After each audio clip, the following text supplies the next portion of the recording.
So this month I'm going to talk a lot about habits. And one of the biggest habits that we all should try to do regularly is food tracking. And food tracking, it is our way to truly get a big picture what exactly is happening when we track our food. What's happening in our bodies? How is our body processing things?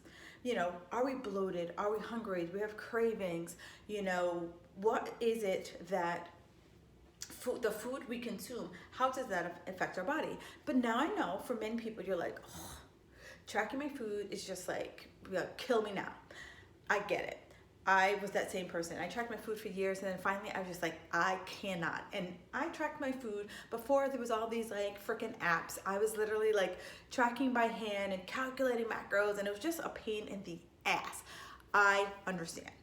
So here's where I always challenge my people. I've done a whole podcast on this, and I'll attach that below so you guys can listen to the podcast.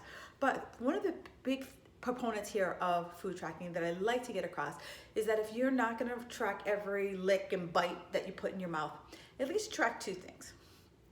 One, protein, right? Track protein. For most women, I work with women over 40. For most women, especially if you're over 40, I recommend that you have at least 20 to 30 grams of protein with every single meal that you eat. And 20 to 30 grams of protein, that looks like a cup of cottage cheese. That's 4 to 5 ounces of some type of animal protein, okay? That's what 20 to 30 grams of protein look like. Second, vegetables, right? No one ever got fat saying, I ate too much broccoli, right? There's nothing, no one can over consume broccoli. There's just too much fiber in broccoli. So I'm asking you to track how many fruits and vegetables that you eat during the day. And I've recently started doing this 800 gram challenge.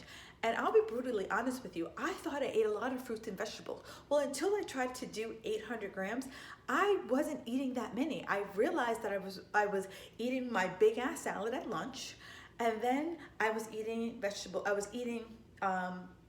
one vegetable at dinner.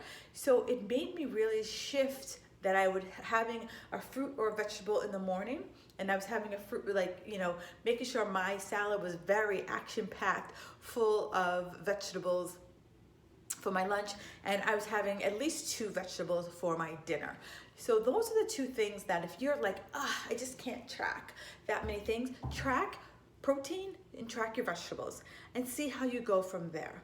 And for me, when I work with clients, I have them track everything for at least 21 days, because over the course of 21 days, we can see what's going on. We can get a big picture of like what's happening with you, and then we can start to make some decisions. That's why a coach asks you to track your food. It's just so that we can see what's happening, so that we can, fine tune what's happening, so that we can, make recommendations for food, either, eat more or eat less. But that's why we ask you to track. So let me know if this is really helpful. Leave me a comment below. And if there's any other topics you'd love for me to cover, absolutely let me know. I am always willing to talk about anything health and fitness.